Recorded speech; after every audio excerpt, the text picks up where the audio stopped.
Right guys, good morning. Welcome back to another video. Today, I was hoping to go out plate metering.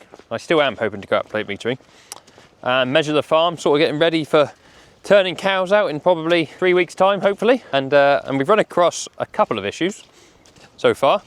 The first one being this clip you're about to see now.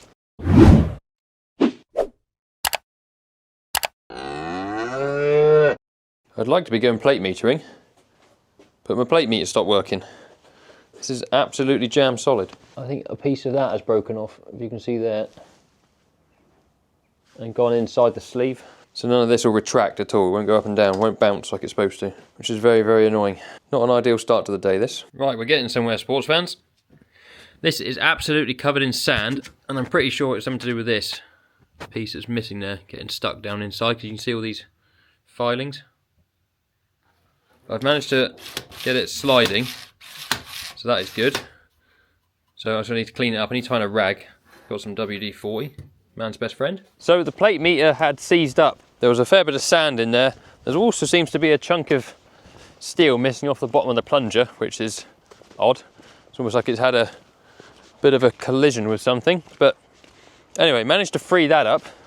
But in doing so, I think I've adjusted a little screw here, that one, and upset the calibration on it. So it's now working of sorts, but I've just gone across that field there above me, and it's reading probably somewhere around half of what it should be. So I'm not happy with that. So I've managed to get to the top of the hill, get some phone signal, and have a look online about how to recalibrate said plate meter, and it is to do with that screw. So I need to go back to the office where I've got some tools and a flat surface, because that's what you really need to recalibrate it, which is annoying because it'll mean I have to go up that hill again. It's not a job that's worth doing if it's going to be completely wrong, because walking 6 kilometers around the platform for an hour and a half, I don't want to do that twice. So yeah, not an ideal start to the day really.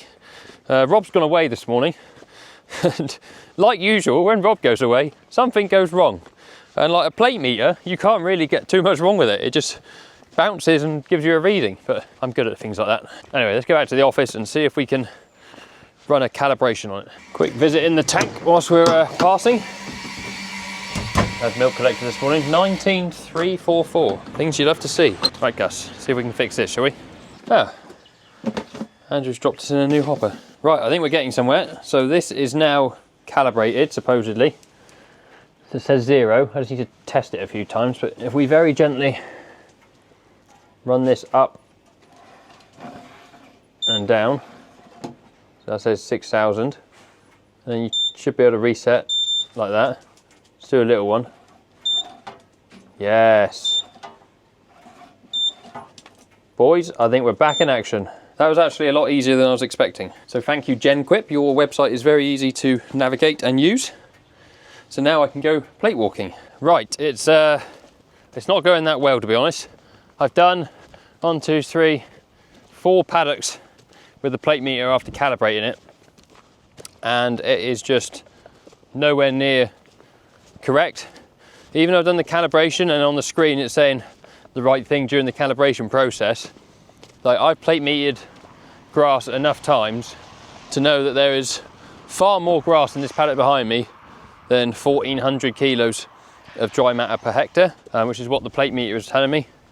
So something is still not right. So I don't know whether I need to calibrate it a few more times, or it needs a bit of fine tuning, or actually on this screw, the calibration screw, there's a little holding nut on the back, whether that one's slack and it's sort of uncalibrating itself as it spins, because it is attached to the cog. Yeah, something's not right. I don't know whether this screw should be spinning with the cog or not. So a bit of further investigation required there. So anyway, I've got some other jobs that I need to get on with back at the farm. I've sort of spent enough time on this thing this morning for it not to work.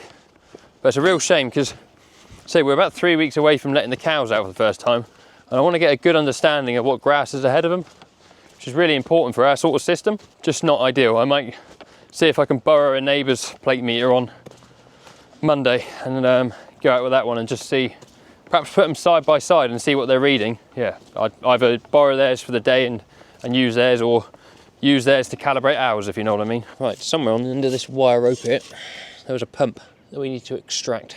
Still no water. So we've got to undo that big... No, if I remember collar. Well, I think we end up taking this off here. But I think they may have undone that and then it unscrewed like there. So that joint there is a bit ropey, so I might pay to undo that one first. Right. And then that one, we'll get that one swiveled off. Yeah. But then I want to make sure it's gonna work whatever we do. Guess if I start going there, that's and then you disconnect that and then just undo the whole thing. Then the whole thing. Oh, I see. Whole thing comes off. So I think I'm probably better off just waiting, because that tap there is not going to get in the way. He'll spin. Yeah. Without everything. The only thing is we've got to pull this up. Let's do that. I think, Josh. How far down you reckon he is? 100 foot or something like that. Cool. Yeah, he's a long way down. It's bloody heavy because it's full of water. Yes. I mean, he said it might come disconnected at the other end. So it might, but I still got to get it out. So it doesn't stop our plan. Yes. So, context, it's Monday morning and there's been a problem with the water over the weekend. Something to do with this pump. He moves, but he's very stiff. Yeah. So will you get him on there or not really? No. He will do, it's more space in it. There you are, he will turn it. There's more the space in here to be able to turn the handle. So yes, there's a problem with this pump, which is a long way underground, and we've got to get it out. So that's great fun. We've got to get this bloody great collar off. That must be a 60mm pipe. These are the boys, Rich, I think. Only just You think, well, that's tight, we'll never get that off. Yeah.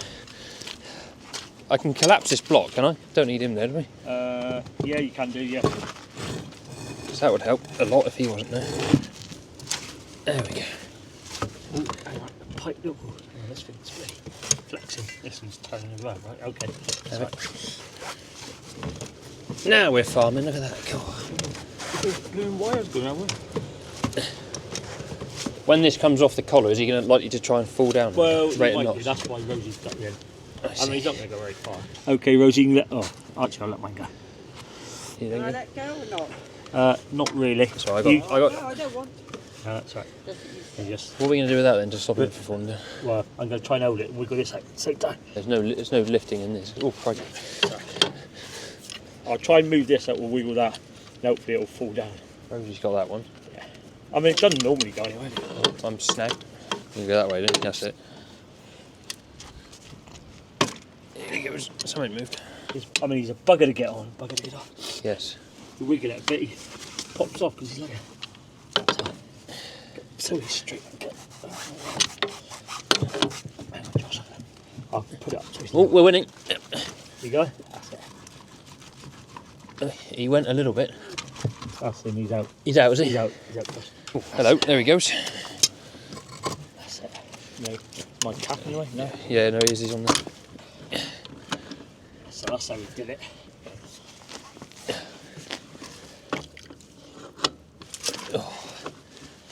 That's him. There he goes. Right, that's it. Right, the big heave is coming up. Not yet. Well, yeah, if you take a strain of the wire, Josh. Then I can turn the scissors, yeah? Here he goes. Go. Yeah, let go here? Yeah. Unwind it. A bit more, Josh. Right, you got it there? Yeah, I got this. You're doing a great job of dodging the camera, I must say.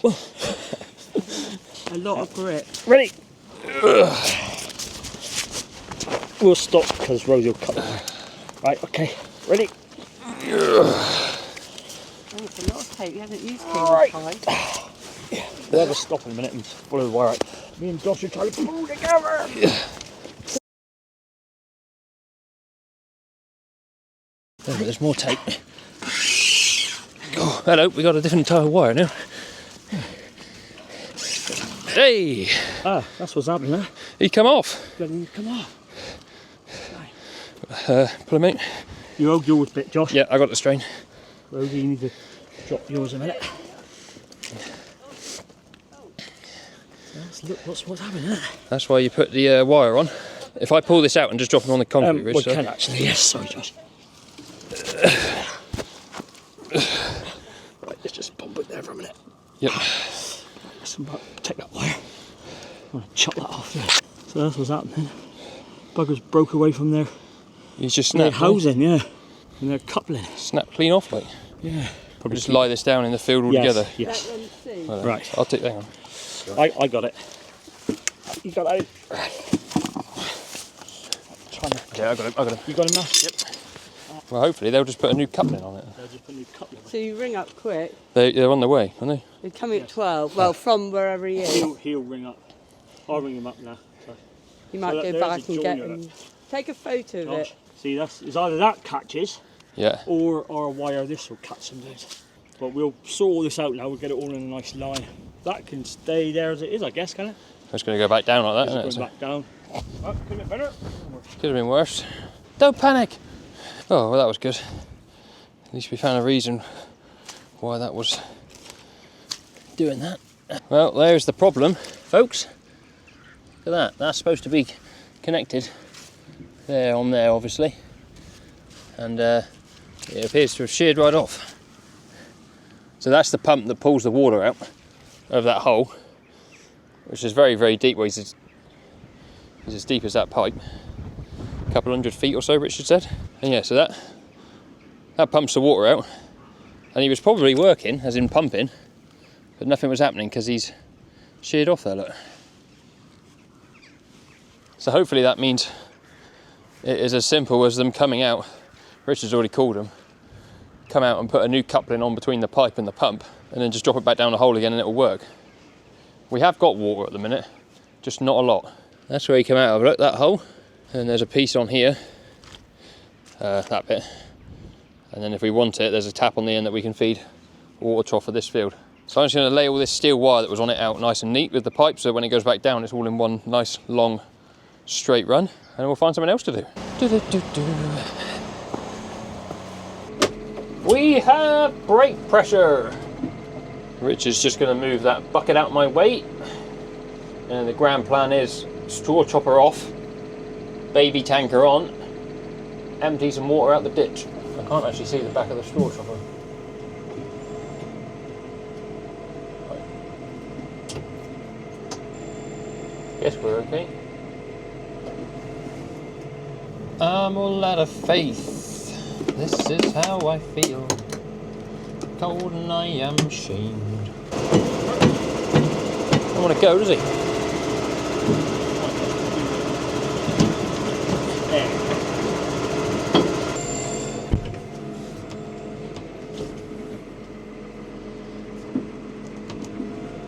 Let's hook up the tanker. Look at these calves. They are looking good. Sounding good? Yep. Right, now we've resolved the water issue. Well, we haven't actually resolved it at all. We got the pump out the ground. Hopefully somebody is coming to resolve the water issue at some point this afternoon. We're back on with our favourite job, tanking. Ditch is obviously full again. We've had a lot of rain over the weekend and this morning. We actually had thunder and lightning this morning. It came out of nowhere. I got out of my house into my truck and wasn't raining, nothing. It was absolutely fine. Got halfway to work and I could have sworn somebody was behind me flashing their lights. It was like flash, flash, flash, flash, flash. And then this massive crack of thunder. I was like, oh, that's not very nice. And then by the time I got to the farm, oh, the wind was going absolutely sideways. It was chucking it down with rain. It was like banging thunder and cracking lightning. Oh, it was proper stormy. And then like a couple of hours later, look, sun's out. We got like blue skies. So we're just moving it from this ditch into the big pit at the moment, which is extremely annoying because you're double handling water, but it is what it is. Not a lot we can do about it. Till next year when we won't have a little ditch, we'll have a very big ditch that hopefully won't need emptying. Also, we're only about a fortnight away from being able to go and spread it on the fields. I think in Ireland the ban's lifted. It's a little bit later here in England, or it might be different across the country. I don't really understand it. I don't really know. All I know is it's going from here to the pit today. And any second now, we should come up as full. There, you can see how full the ditch is, look. Right up the sides. At least we've only got to go just the other side of that shed. So it's not too far, is it? Right, welcome to our swimming pool that you would not want to swim in. See how strong the wind is today. It's blown all the solid stuff on the pit over to the back there. We'll give the ramp a good wash here, look. So yeah, this is rather annoying putting it in here because it fills up our pit unnecessarily. This is one of those A to B jobs that never gets any more fun the more you do it. It's always double handling. But until we get a bigger pit, what more can you do?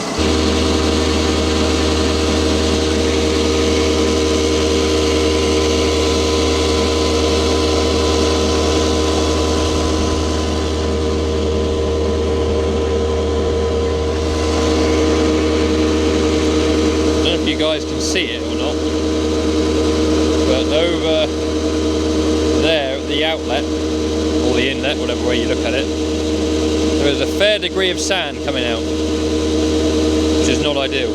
I suppose the one good thing about this job is it is quick. We're only going like 100 yards, so we can soon drop the level of the ditch when we need to, like now when we've got a lot of rain. But yeah, there is a lot of sand coming out of that pipe, and that's not good because that pipe's got sand in it. That means there's sand underneath the parlour again, and that's not a fun job, as we found out last time. But I'm off for a week after today, so it'll be Rob's problem. Sorry, Rob. Right, situation. The guys that have come to fix the borehole pump have had to take it away. The bit that has broken off it is sort of stuck inside some threads, and they said when they put it on with some seriously good Loctite. So they've taken that back to their workshop to extract the broken bit, hopefully put a new coupling on, and then hopefully later on get the water going again. Me and Gus have just come back for afternoon milking. We got the ditch about halfway empty.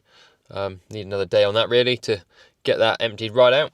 I say hopefully only one more day of emptying that, and then we'll be able to spread it on the ground somewhere. But as is the usual way, as the open season for spreading sort of slurry and dirty water comes, the rain does as well. So we'll be stuck from a rain point of view, not from a not being allowed point of view. Anyway, we're going milking.